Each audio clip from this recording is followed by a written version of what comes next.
Hello friend, સ્વાગત છે તમારું અમારી યુટ્યુબ ચેનલમાં. તો મિત્રો, આજે આપણે બનાવવાના છીએ તરબૂચનું જ્યુસ. કેવી રીતે બનાવવું?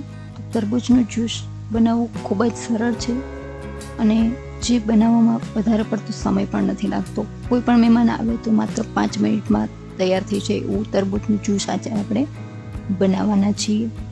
તો મિત્રો, હું એવી આશા કરું છું કે તમે અમારો આ વિડીયો અંત સુધી જોશો અને જો તમને વિડીયો પસંદ આવે તો તેને લાઈક કરજો, શેર કરજો. તો શરૂઆત કરીએ. આજે આપણે તરબૂચનું જ્યુસ કેવી રીતે બનાવીશું. તરબૂચનું જ્યુસ બનાવવા માટે હું અહીં મિક્સર જારનો ઉપયોગ કરું છું. જો તમારી ઈચ્છા હોય તો તમે બ્લેન્ડરમાં પણ ગ્રાઇન્ડ કરી શકો છો, પરંતુ હું અહીં મિક્સર જારનો ઉપયોગ કરું છું. તરબૂચના મેં અહીં 1 બાઉલ જેટલા ટુકડા કરીને તૈયાર રાખ્યા છે. એ ટુકડાને હું એમાં એડ કરું છું. અહીં હું બિયા કે કશું પણ અલગ કરતી નથી, બિયાની સાથે જ તેને ગ્રાઇન્ડ કરી લઈશ. તો આ રીતે તરબૂચના ટુકડા કરીને તૈયાર રાખ્યા હતા. એમાં 2 ગ્લાસ જેટલું દૂધ ઉમેરું છું. જો તમે અહીં પાણીનો પણ ઉપયોગ કરી શકો છો, પરંતુ મારે જ્યુસ બનાવવું છે એટલે હું અહીં દૂધ ઉમેરું છું. ત્યારબાદ તેની ગળાશ માટે હું અહીં રોઝ સિરપનો ઉપયોગ કરીશ. જો તમારી પાસે રોઝ સિરપ અવેલેબલ ન હોય તો તમે ખાંડ અથવા તો સાકરનો પણ ઉપયોગ કરી શકો છો.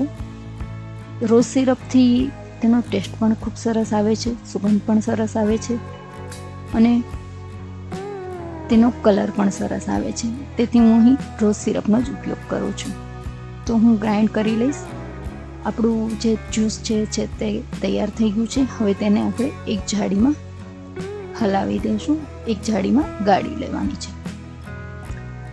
તો આપણે બધા જ્યુસને એક ગાળણીથી ગાળી લેશું, જેથી તેનો તરબૂચનો જે વધારાનો ભાગ છે તે બહાર નીકળી જશે અને આપણું જ્યુસ જે છે તે ખૂબ સરસ રીતે તૈયાર થઈ જશે. તો આ રીતે હું તેને એકદમ સરસથી ગાળી લઈશ. હવે તમે જોઈ શકો છો કે આપણો જે તરબૂચનું જ્યુસ જે છે તે તૈયાર થઈ ગયું છે અને રોઝ સિરપ ઉમેર્યું છે, તેથી તેનો કલર પણ ખૂબ સરસ રીતે આવી ગયો છે. તો આ રીતે હું અહીં રોઝ સિરપ નાખીને જ તરબૂચનું જ્યુસ બનાવું છું. ત્યારબાદ તમે અહીં આ જ્યુસ પાણીમાં પણ બનાવી શકો છો, પરંતુ મેં અહીં આ જ્યુસ માટે દૂધનો ઉપયોગ કરેલો છે. વેલકમ ડ્રિંક તરીકે પણ આ જ્યુસ ખૂબ જ સરસ રહે છે. તો હવે આપણું તરબૂચનું જ્યુસ જે છે તે તૈયાર થઈ ગયું છે. તેને આપણે ગ્લાસમાં સર્વ કરવા માટે તૈયાર કરી લેશું. તમે અહીં ઈચ્છતા હોય તો તરબૂચના ઝીણા ઝીણા ટુકડા કરીને પણ ઉમેરી શકો છો, પરંતુ જો તમારે એ ભાવતા હોય તો તમે એ કરી શકો છો. તો તૈયાર છે આજનું આપણું આ તરબૂચનું જ્યુસ. તમને અમારી આ રેસીપી કેવી લાગી મને કમેન્ટમાં જરૂરથી જણાવજો, અને જો રેસીપી ગમી હોય તો વિડીયોને લાઈક કરજો, શેર કરજો અને મારી ચેનલને સબસ્ક્રાઈબ કરજો. અને આવી જ નવી રેસીપી માટે બાજુમાં આપેલ બેલ આઇકન પર ક્લિક કરજો. Thank you.